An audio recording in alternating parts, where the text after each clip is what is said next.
He had the whistle, he had the power, he had the trust of 30 NBA teams, and he sold it all for $2 million. In 2007, the FBI discovered that NBA referee Tim Donaghy wasn't just officiating games, he was betting on them, manipulating calls, and working with a mob-connected bookie. 47 phone calls, 2 years of deception, one referee who thought he was untouchable.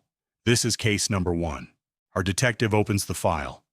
On the surface, Tim Donaghy was the ultimate insider. A 15-year NBA veteran. He officiated playoff games. He was respected, well-paid, and deeply embedded in the league's culture.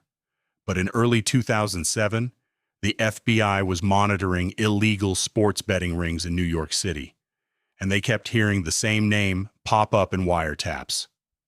Not a bookie, not a gambler, an active NBA referee.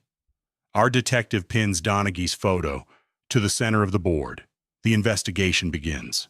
How do you fix an NBA game without anyone noticing? You don't bet on who wins. You bet on the over/under, the total combined score. It's much easier to influence the total score with a few extra fouls or technicals than it is to fix the outright winner. The FBI found that Donaghy placed over $2 million in bets. But he wasn't just gambling. He was using inside information. He knew which star players were secretly injured. He knew the personal dynamics between players and coaches. And he used this to predict how the game would flow. Take April 15th, 2007, Phoenix Suns versus Portland Trail Blazers. Donaghy was the referee. He called a massive amount of fouls in the second half. The game went way over the projected total. Donaghy and his associates made a fortune that night. But a referee can't place these bets himself. He needed middlemen. Enter Tommy Martino and James Batista. Martino was a sports bettor with deep ties to organized crime. Batista was a former NBA employee. The FBI wiretaps captured 47 phone calls between Donaghy and Martino over 6 months. In these calls, Donaghy didn't just give tips. He made promises. He told Martino which games he was working. He told him when the under was a safe bet. He even bragged about his influence, claiming he could make calls to keep the score close or push it over the line. Our detective draws the red lines on the board. The connection between the court and the mob was undeniable. Here is where the case takes a massive turn. When the FBI finally confronted Donaghy, he didn't lawyer up. He confessed. But then he tried to cut a deal. He claimed he wasn't a lone wolf. He told the FBI that the NBA's culture was toxic and that other referees were doing the exact same thing.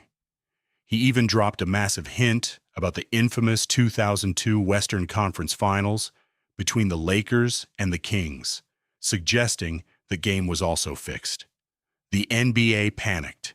Commissioner David Stern was forced to hold emergency press conferences. The integrity of the entire league was suddenly on trial. Our detective stares at the board.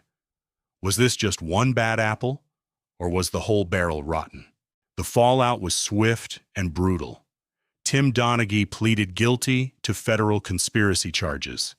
He was sentenced to 15 months in federal prison and ordered to pay a $50,000 fine. He was banned from the NBA for life. The league hired former FBI Director Louis Freeh to conduct an independent investigation. Freeh's report ultimately cleared the NBA of widespread game fixing, stating Donaghy was a rogue actor. But the damage to the league's reputation was done. To restore trust, the NBA had to change the rules, introducing instant replay for the final 2 minutes of games. Our detective stamps the file. Closed. But he knows the game never really stops. Next time, a $9 billion lie, a blood testing machine that didn't work, and a CEO who convinced the world she was the next Steve Jobs. Case number 2, the $1 billion illusion. If this investigation got you hooked, subscribe and turn on notifications. The next video is coming soon, and you definitely won't want to miss it. See you in the next episode.